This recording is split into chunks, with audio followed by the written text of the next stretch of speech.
Hello friends, welcome to my channel Learn English.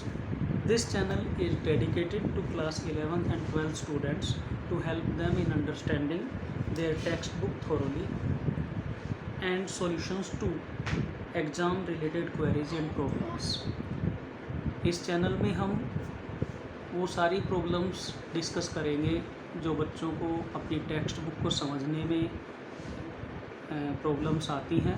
उन problems को solve किया जाएगा और जो टेक्स्ट बुक में जो लिटरेचर है उसका जो मीनिंग्स हैं, वर्ड्स जो यूज़ किए जाते हैं कॉन्टेक्स्ट के हिसाब से, उनको हम इस लेसन के अंदर सीखेंगे। तो सबसे पहले हमारा पहली जो वीडियो है, हम आपके 12th क्लास के सिलेबस में जो दो बुक्स हैं, एक फ्लेमिंगो एक विस्तास, उसमें फ्लेमिंगो बुक ये आपके सामने है। This book is in the syllabus and in this book first chapter is the lesson, the last lesson. It is written by Alphonse Daudet. पहले लेसन का नाम ही द लास्ट लेसन है, तो ये अपने आप में एक जो है आपके पास लिटरेरी डिवाइस बनता है। और ये लेसन लिखा गया है अल्फोंस डोडेट के द्वारा। वो एक फ्रेंच नावलिस्ट हैं और शॉर्ट स्टोरी राइटर हैं। इस लेसन में क्या होगा और किस तरीके से स्टोरी चलेगी, इस चीज़ को जानने से पहले हमें इसकी बैकग्राउंड जाननी होगी कि ये लेसन में जो घटनाएं होंगी वो किस वजह से हो रही हैं। तो इसकी बैकग्राउंड के अंदर जब हम जाएंगे तो हम जानेंगे कि last lesson is set in the days of Franco Prussian war. अब इसमें जो वर्ड यूज़ करा गया फ्रैंको प्रशियन वॉर, तो फ्रैंको का मतलब है फ्रेंच और प्रशियन का मतलब है जर्मन। फ्रांस और जर्मनी ये दो देश थे। तो जर्मनी का जो पुराना नाम है, old name of Germany is Prussia, और फ्रांस और जर्मनी के बीच में 1870-71 में एक युद्ध हुआ था, वॉर हुआ था, जिसमें फ्रांस हार गया था। और प्रशिया यानी कि जर्मनी के जो लीडर थे उनका नाम था बिस्मार्क। और उस टाइम पे जो प्रशिया जर्मनी, पोलैंड और ऑस्ट्रिया के कुछ भागों से मिलकर बना हुआ देश था। इस युद्ध में जर्मनी ने फ्रांस के डिस्ट्रिक्ट्स, जैसे हमारे यहाँ इनको जिला बोला जाता है, लेकिन डिस्ट्रिक्ट्स का मतलब आप कुछ सेंस में स्टेट्स मान सकते हैं, तो दो स्टेट्स पर कब्जा कर लिया था, Alsace and Lorraine. Alsace ALSACE and Lorraine LORRAINE। और ये यहाँ पे जो वर्ड यूज़ कराया गया passed into Prussian hands, means it was conquered, occupied और controlled by the Prussians।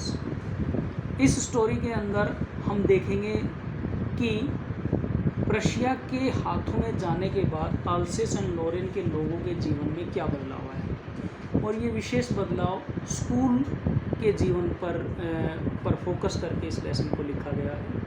तो इस लेसन में हम ये चीज़ जानेंगे कैसा प्रभाव पड़ता है। इस लेसन के अंदर दो कैरेक्टर सबसे इम्पोर्टेंट हैं। पहला है फ्रेंच, FRANZ। बच्चे इसमें बहुत कंफ्यूज हो जाते हैं, फ्रेंच और फ्रेंच दोनों वर्ड्स में आप थोड़ा डिफरेंशिएट करेंगे। फ्रेंच का मतलब जो फ्रांस एक देश है उसके रहने वालों को, उसके निवासियों को, सिटीजन्स को हम कहते हैं फ्रेंच। और फ्रांस में वहाँ की भाषा को बोलने वाले लोगों, जो भाषा है, लैंग्वेज है, उसको भी फ्रेंच बोलते हैं। और फ्रेंच FRANZ। बच्चे कई बार बहुत कंफ्यूज हो जाते हैं इस चीज़ में, तो आप पहले इस नाम को ध्यान से समझेंगे। और इस लेसन में जब हम शुरुआत करते हैं तो एक वर्ड आता है सेट इन। सेट इन का मतलब होता है कि कोई काम जब कहाँ से शुरू होता है, बिगिन। सेट इन के लिए आप एक सिनोनिम ढूंढेंगे तो होगा बिगिन या प्रोसीड या हैपन, आरंभ होना। तो ये लेसन जो है हमारा बैकग्राउंड आपको मैंने बता दिया है कि फ्रैंको प्रशियन वार हुआ था और उसमें फ्रांस हार गया था। हारने के बाद फ्रांस के दो स्टेट्स या डिस्ट्रिक्ट्स अल्सेस एंड लॉरेन को प्रशिया ने यानी कि जर्मनी ने कब्जा कर लिया था। अब इस लेसन में मैंने यह बताया 2 कैरेक्टर सबसे इम्पोर्टेंट है। पहला कैरेक्टर है फ्रेंड्स, एक स्टूडेंट है, छोटा बच्चा है जिसका पढ़ाई में मन नहीं लगता और पढ़ाई में वो बहुत बेहद कमज़ोर है और इस वजह से अक्सर उसे अपने टीचर की डांट का सामना करना पड़ता है। और दूसरा, वो पढ़ाई के अलावा अन्य चीज़ों पे ध्यान देता है, दैट्स वाई टीचर उससे शायद खफा भी ज़्यादा रहते हैं। दूसरा है एम हैमल, जो उनके टीचर हैं, फ्रेंच लैंग्वेज के टीचर हैं। ये दोनों कैरेक्टर इसमें इम्पोर्टेंट है और दोनों का जो एटीट्यूड है पढ़ाई के प्रति, आप उसके बारे में इस लेसन में जानेंगे। इस लेसन की एक थीम है, वर्ड यूज करा जाता है थीम। थीम का मतलब मुख्य विषय। मुख्य विषय है जब कोई देश किसी दूसरे देश पर कब्जा कर लेता है तो उसके निवासियों पर वो अपने हिसाब से जो नियम कानून लागू करता है, उन नियम कानूनों का कितना बुरा प्रभाव पड़ता है, कितना दर्द उनको सहना पड़ता है, इसका एक छोटा सा झलक इसके अंदर आपको मिलती है। दूसरा, इसके अंदर टीचर और स्टूडेंट का स्टडी के लिए कैसा एटीट्यूड है, क्या वे सोचते हैं, किस तरीके से वे अपने कार्य करते हैं, इस लेसन में हम जानेंगे। तो आज हम इसके सिर्फ पहले 3 पैराग्राफ देखेंगे। इन 3 पैराग्राफ के जो वर्ड मीनिंग्स हैं और उनमें कैसे घटना हो रही है वो हम देखेंगे। तो इसमें जो इवेंट हैं, एक इवेंट हम इनको 2 हिस्सों में बांटेंगे। एक इवेंट फ्रेंड्स के स्कूल में पहुंचने से पहले के इवेंट और स्कूल में पहुंचने के बाद के इवेंट। तो पहले 3 पैराग्राफ अगर आप लेसन में देखेंगे तो वे फ्रेंड्स के स्कूल में पहुंचने से पहले के हैं। तो अगर आप पहले पैराग्राफ में जाएंगे तो in the first paragraph we come to the line I started for school very late that morning. इस लेसन को फर्स्ट पर्सन में राइटर ने लिखा है। फर्स्ट पर्सन में होता है जब हम फर्स्ट पर्सन के वर्ड यूज करते हैं, आई, मी वगैरह का यूज करते हैं। और इससे क्या होता है कि रीडर का लेखक से, ऑथर से डायरेक्ट कनेक्शन हो जाता है और रीडर को ऐसा लगता है कि जैसे वो उस जीवन को खुद जी रहा है। तो फर्स्ट पर्सन में इस लेसन को लिखा गया। तो हम पहले शुरुआत करते हैं। आई started for school very late that morning and was in great dread of scolding, especially because M. Hamel had said that he would question us on participles। कह रहा मैं स्कूल के लिए बहुत लेट चला था और मैं बहुत ज़्यादा डरा हुआ था। तो इन ग्रेट ड्रेड ऑफ का मतलब होता है बहुत ज़्यादा डरा हुआ होना। तो क्यों डरा हुआ था? लेट चलने के कारण। Great dread of scolding, especially because M. Hamel had said that he would question us on participles। यहाँ उसके डरने के 2 कारण है। एक तो वो लेट चला है, दूसरा टीचर ने उसको पार्टिसिपल्स, एक वर्ड होता है जो ग्रामर के अंदर यूज किया जाता है। This word is made from verb. ये वर्ब से बनता है और एडजेक्टिव या नाउन के रूप में यूज किया जाता है। और इसमें 3 तरीके के आपके पार्टिसिपल होते हैं, present participle, past participle and perfect participle. तो पार्टिसिपल एक ग्रामेटिकल वर्ड है, ये आपको समझ में आना चाहिए। And I did not know the first word about them. और उसने पार्टिसिपल की तैयारी कुछ भी नहीं करी थी, उसके बारे में कुछ नहीं जानता। फॉर अ मोमेंट, एक पल के लिए, I thought of running away and spending the day out of doors. एक पल के लिए मैंने सोचा कि स्कूल ना जाऊं और बाहर ही आज समय बिता दूँ। इट वॉज सो वार्म, मौसम बहुत बढ़िया था। हमारे यहाँ जब किसी दिन ठंडा मौसम आता है तो हमें अच्छा लगता है, पर यूरोप के देशों में आप जाएंगे तो अगर वहाँ अच्छे से सूरज निकलता है तो गर्म दिन को बहुत अच्छा माना जाता है। It was warm, so bright, the birds were chirping at the edge of the woods. Birds जंगल में चहचहा रहे थे। वुड्स का मतलब होता है WOODS, छोटा जंगल, फॉरेस्ट। और चर्पिंग, CHIRPING, चर्पिंग का मतलब होता है चहचहाना। बर्ड्स जब बोलते हैं तो उसको चर्पिंग बोलते हैं। And in the open field, एक वजह जो इसके लिए अट्रैक्शंस हैं जिसकी वजह से वो स्कूल ना भी जाए तो यहाँ बहुत अच्छे से अपना समय बिता सकता है। तो पहली वजह तो ये है कि भाई मौसम बहुत अच्छा है, बाहर रहें। दूसरा, जंगल में पक्षी चहचहा रहे हैं, बर्ड्स को देख लेगा। तीसरा, and in the open field back of the saw mill. Saw mill का मतलब होता है एक ऐसी फैक्ट्री जहाँ पे लकड़ी काटने का, चीरने का काम होता है, उसको कहते हैं, हिंदी में उसको आरा मिल बोलते हैं, सॉ मिल। तो SAW 100 का मतलब होता है RE। The Prussian soldiers were drilling. Prussian का मतलब होता है जर्मनी के जो सैनिक हैं, क्योंकि इस देश पे इस हिस्से पे कब्जा कर रखा है, जर्मनी के सैनिक यहाँ रह रहे हैं। ड्रिलिंग का मतलब होता है परेड करना, मार्च करना, तो ड्रिलिंग के लिए marching. It was all much more tempting. Tempting का मतलब जो चीज़ आपको लुभाए, उसको अपनी तरफ खींचे।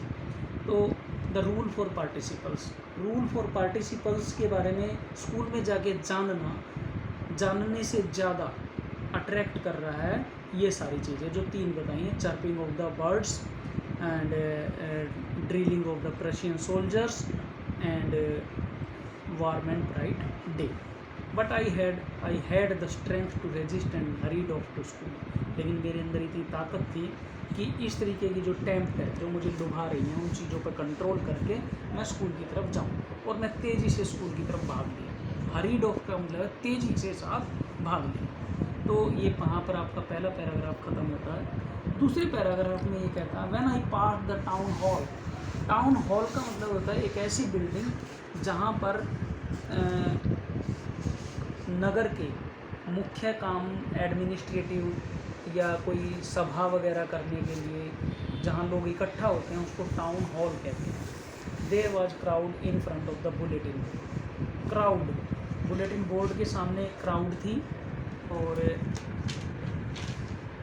बुलेटिन बोर्ड का मतलब आप यहाँ समझ लें, एक बुलेटिन बोर्ड के लिए आपका सिनोनिम वर्ड होगा नोटिस बोर्ड या इंफॉर्मेशन बोर्ड। जहाँ पर कोई भी ऑफिशियल सूचना या रिपोर्ट्स दी जाती है तो उसको बुलेटिन बोर्ड का मतलब है। और बुलेटिन के लिए वर्ड आपको अगर सिनोनिम ढूंढेंगे तो शॉर्ट न्यूज़ रिपोर्ट या an official statement about a situation. आप कई बार न्यूज़ वगैरह में भी सुनते हैं, कोई इम्पोर्टेंट व्यक्ति कहीं हॉस्पिटल वगैरह में होता है तो आज का बुलेटिन, वे उसकी सूचना लोगों को देते हैं डेली बेसिस पे, वो है।